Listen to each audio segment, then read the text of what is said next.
écoutez, moi ça fait des mois que je suis parti de YouTube parce que les cinémas me manquaient, parce que j'avais envie de voir des films au cinéma. Mais la vidéo de mon retour, c'est vraiment une critique d'un film Netflix. Je suis vraiment un fils de pute qui tient pas ses paroles quand même, hein. Bonjour à tous, on se retrouve pour une toute nouvelle critique, la critique du film Oxygène, le tout nouveau film Netflix réalisé par Alexandre Aja. Alors pourquoi faire une critique de ce film-là, étant donné que les cinémas vont réouvrir ou sont déjà réouverts. Je tourne cette vidéo le mardi. Eh bien, c'est très simple car il s'agit d'un film de Alexandre Aja et que c'est un réalisateur que j'aime particulièrement. Je ne pouvais donc pas ne pas faire de critique de ce film-là. Ouais, c'était vraiment une obligation. Puis bon, c'était un film que j'attendais quand même énormément à la base, donc je pense que ça vaut le coup d'en parler. Alexandre Aja est un réalisateur que j'aime énormément. Il nous a réalisé l'excellentissime Haute Tension, le terrifiant remake de La Colline à des yeux, mais également Horns, que j'avais moyennement apprécié pour le coup. Il avait fait Mirrors. Mirrors, c'est le seul que je n'ai pas vu de lui. Piranha 3D, me semble-t-il que c'était sympa dans mes souvenirs. Et il a fait tout dernièrement le film Crawl, du coup, avec Kaya Scodelario dans le rôle principal, que j'avais bien aimé. C'était un petit film voilà, qui pétait pas plus haut que son cul et qui faisait ses petits bails dans son coin, qui faisait chier personne et qui était 100% efficace dans tout ce qu'il entreprenait.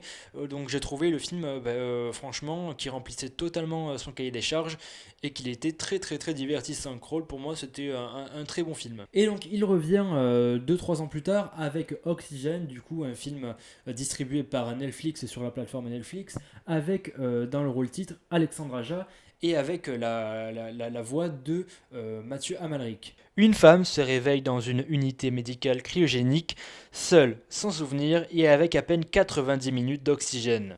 Voilà, grosso merdo, c'est ça. Un pitch 100% efficace, net, droit, carré, précis, tout ce que vous voulez. Et est-ce que j'ai aimé le film? Était-il à la hauteur de mes attentes? Car je dois le rappeler, mais un film d'Alexandre Aja où ça se passe entièrement dans un caisson pendant tout le film, avec un huis clos avec Mélanie Laurent, personnellement, je trouve le projet très très alléchant. Je trouve le projet très très alléchant et j'ai forcément très envie de le voir. J'adore les huis clos et encore plus quand ça se passe dans un endroit plus restreint qu'à l'accoutumée. Eh bien, qu'est-ce que j'en ai pensé d'Oxygène? Eh bien, figurez-vous que je suis très très très très très déçu. C'était une douche assez froide ce film, je dois dire.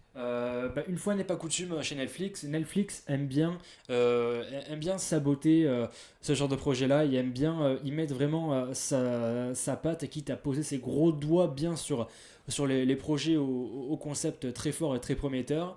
C'est pas la première fois que ça arrive avec Netflix. Netflix aime bien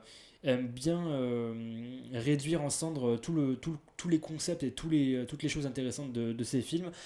C'est du Netflix, hein, on va pas leur reprocher ça, ils font tout le temps ça. Mais disons que là, ça devient un petit peu problématique avec Oxygène. Je suis vraiment pas fan de films Netflix en général. Les films originaux Netflix, je les trouve vraiment. Je trouve que c'est des films de commande.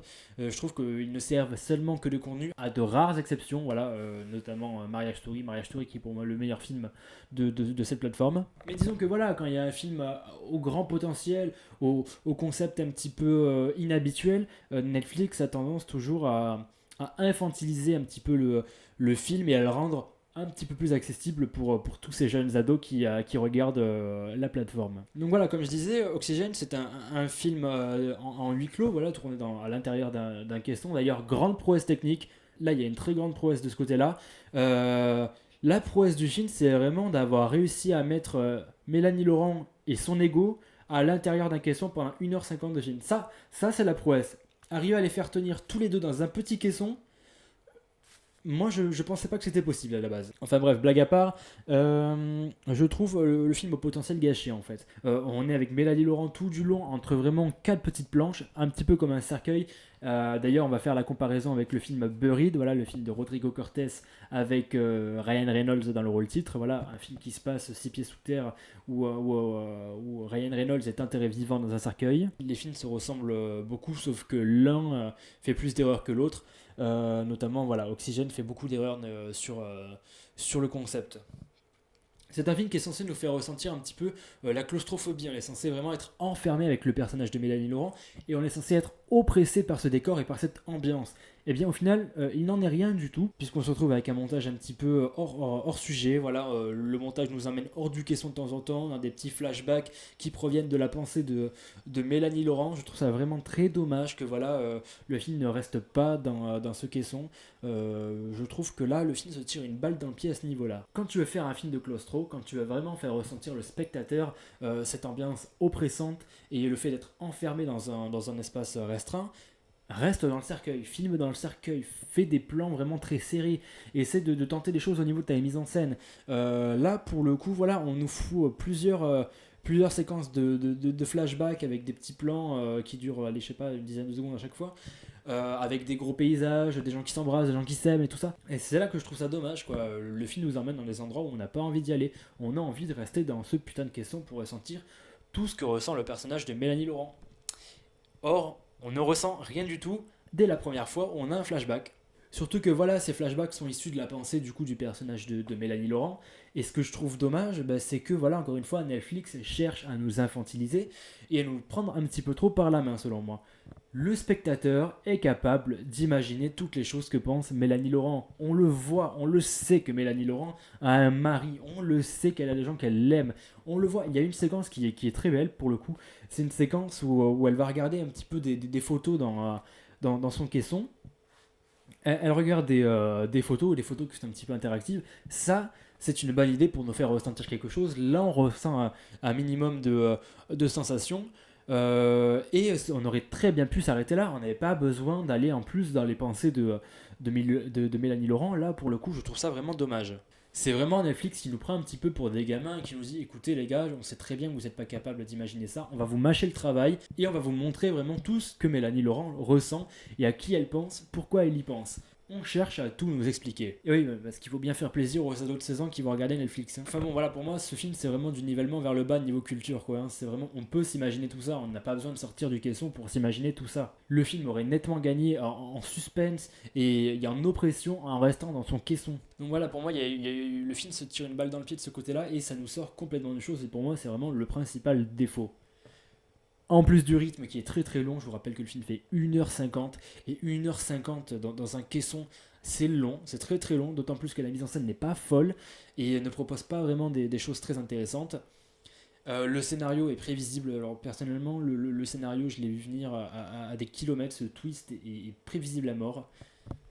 Enfin, je veux dire, voilà, du moment où on sait que le personnage principal est dans un caisson de cryogénisation, on sait très bien à peu près où c'est qu'elle est, quoi. On sait très bien à peu près où c'est qu'elle est et ce qui se passe un petit peu. Je vais pas vous spoiler, mais il faut réussir à assimiler les éléments. Et une fois qu'on a assimilé les éléments en 5 minutes, on a trouvé un petit peu où le film voulait en venir. Et c'est vraiment très dommage de ce côté-là. Ensuite, on a Mélanie Laurent au casting. Mélanie Laurent, c'est une actrice que j'aime bien, généralement.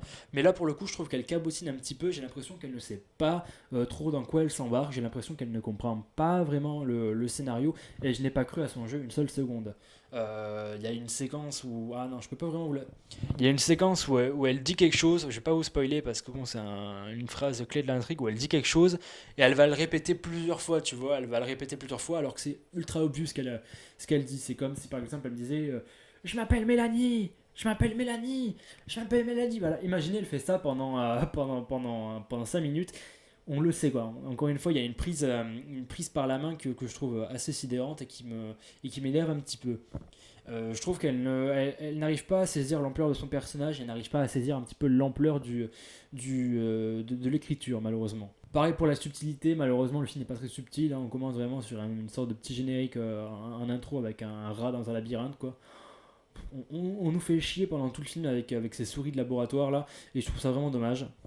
C'est pas subtil pour un sou, il y a une sorte de métaphore un petit peu débile là, enfin, c'est pas subtil. Alexandre Acha, franchement, je t'ai connu un petit peu plus créatif et un petit peu plus subtil dans ce que tu aimais faire.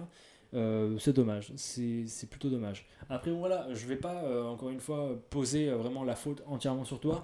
Je suis quasi sûr que ce film a été saboté par Netflix et je refuse de croire que c'est entièrement sorti de toi. Ce projet n'est pas possible. Je n'ai en aucun cas ressenti la patte de Alexandre Aja dans ce film. Après bon voilà, le film est joli, voilà, il y a des belles séquences, il y a un bel éclairage, le décor un petit peu restreint est aussi joli. Il y a des petits trucs sympas. Il y a des éléments de scénario que je trouve sympas aussi. Il y a des petites péripéties qui sont cool. Il y a quelques petits moments de tension, mais pas beaucoup. Enfin, en tout cas, il devrait y en avoir énormément dans ce genre de film-là, quoi.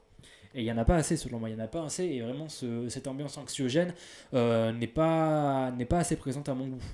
Voilà, en aucun cas, je me suis senti enfermé, quoi. Vraiment, je me suis fait chier comme un rat mort au bout d'un moment, hein. Et là, je vais faire la comparaison avec le film Buried, le film de Rodrigo Cortés.